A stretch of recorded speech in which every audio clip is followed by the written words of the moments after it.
What's going on, guys? Back again with another video. Sorry I'm wearing the same outfit. It's the same day that I did the turbo uninstall. So today we are trying to fix the wideband on the Miata back there. So the issue it's been having is when you have the wideband all hooked up and you have the signal input sending to the ECU, it doesn't actually send a voltage. If you disconnect the two wires, it actually does send a voltage. So if we don't figure out this problem by the end of this video, hopefully somebody is smarter than me and can leave a comment down below and send some help. But I'm following AEM's suggestion and the guy who I'm talking to about tuning my car, their suggestion, and using the ECU ground, which is on the 95 chassis right behind the intake manifold normally, which in my case, unfortunately, it's actually kind of blocked by the intake manifold I'm using. It kind of just sits over the top of it. There's no real good way to get a wrench back there. So in place of that, I bought splice connectors, or vampire clips as I like to call them. Essentially, you just stick your little piece of wire inside these. So here's like a chunk of wire. Stick that inside there, and then you just crimp it down.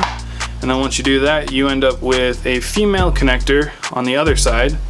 And you take a male spade connector and you slide that into there, and out goes your wire.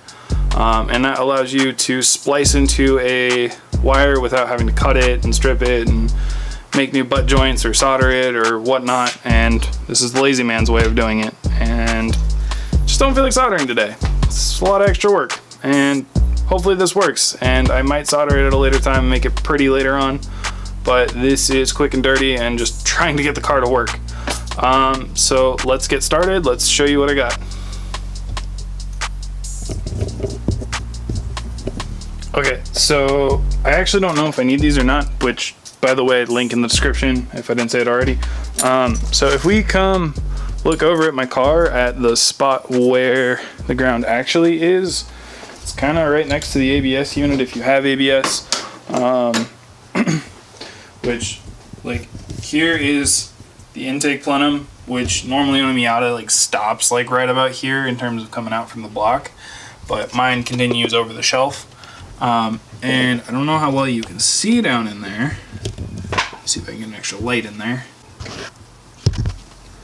Okay, so you can kind of see it right down in there is the ground that the ECU is on, and I think I can actually get a socket down to it, so we're gonna just try to use that instead of crimping them in or splicing it in, because it's a much cleaner look. If that doesn't work, then we'll just go ahead and splice it in like I said before, but let me try this and I'll get back to you on that one.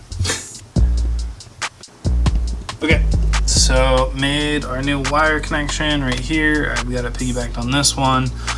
We're gonna hook these two up to it. One of these is the ECU ground. The other one was a grounding set of wires that was sitting up here towards the front of the head that I moved back here because I didn't really like their location.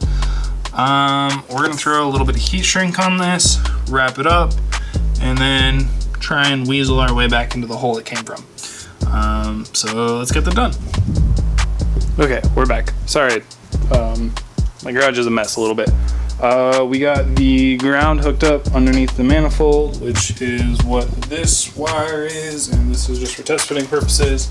If this actually works, we will run it through the cabin like a normal human being would. So anyway, it's grounded right here to the ground on the ECU. Red wire has power, switched power coming from a relay in the trunk. And this is our signal wire, which will go into this wire, which is the input wire, but I want to do a quick test to make sure that we have good continuity, and we actually have a signal coming out of this still. I do have to put jumper cables in my car because, well, I never keep this thing charged because I think the battery's dead. So we're just gonna borrow the battery from the Forester, and that should solve our problem. So we'll be back in a second once I get the laptop and the multimeter and everything all hooked up. Okay, so even with that wiring setup change, it still does the exact same thing because I have a feeling that the gauge is broken. So my next trial and error thing to do is going to be try another wideband, which I actually purchased another AEM one. I've had the Innovate ones before, and I didn't have the greatest customer service when I tried to call them once, and you know, it just kind of turns me sour because you pay a lot of money for a product, you hope that people support it well. AEM has been great so far since I've been troubleshooting with them, with a bunch of suggestions and really open and talkative. So we will go ahead and open up this other one. So here is the new gauge. You get them, they look like this in the box. So we're just gonna pop this open and we're gonna try it in place of the old one. Okay, new gauge. But before I replace it or show you what it did, let me show you what the old one is doing. So right now everything's all hooked up like it should be. But anyway, all hooked up like it should be. You turn the key on.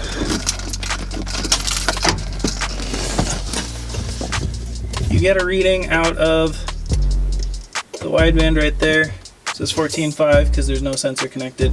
Otherwise it'd be full lean because the card's not on. All hooked up. You come up to the ECU and you get this, where AFR is just pegged at 9.7. Well, it's really hard to tune that. Okay, so quick update for you guys. Unfortunately, none of that stuff's working. It's still zeroing out the signal that's coming into the ECU. So I have one last thing that I can try that I can think of, otherwise I'm out of luck.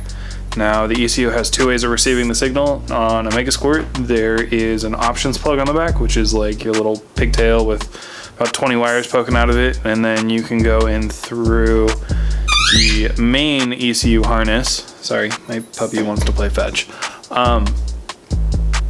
Anyway, so I'm gonna go try and go through the main ECU harness from the factory one.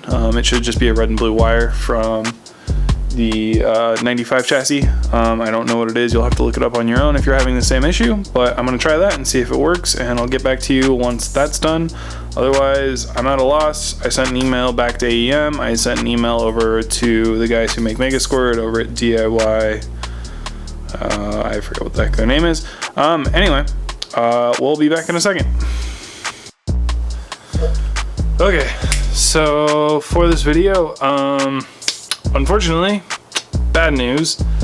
I tried swapping the input channel on the ECU and it still doesn't work. I swapped it from the options port to the red and blue port. It doesn't work. Still takes in 0 volts.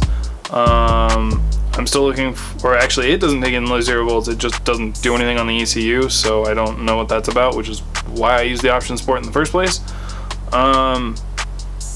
Past that, I have no idea. I tried using a new wideband, I tried using my old wideband, I tried using the wideband that's in there. All of them do the exact same thing when it comes down to it, so I'm not convinced that it's the wideband so much as it is something else. Well, with that being said, I'll leave links in the description to the butt connectors or the splice connectors and the wideband I'm using that I just bought, which is another AEM one. These are actually pretty good units. I've had really good luck with them so far, except for this whole fiasco, but I think this might be ECU related. So anyway, I shot an other email back to AEM, I shot an email to my tuner, I shot an email to the guys who make a Megasquirt. Hopefully that somebody gets back to me and we can figure something out. If any of you guys have any ideas of what's going on, leave a comment down below. If not, thanks for watching. Like, comment, subscribe, dislike, leave a comment, give me some feedback. Check out the links in the description. My personal site's down there. I should be updating that pretty regularly. Take care. See you guys next time. What's up, guys? It's the next day. So super exciting news for you guys and super exciting news for me.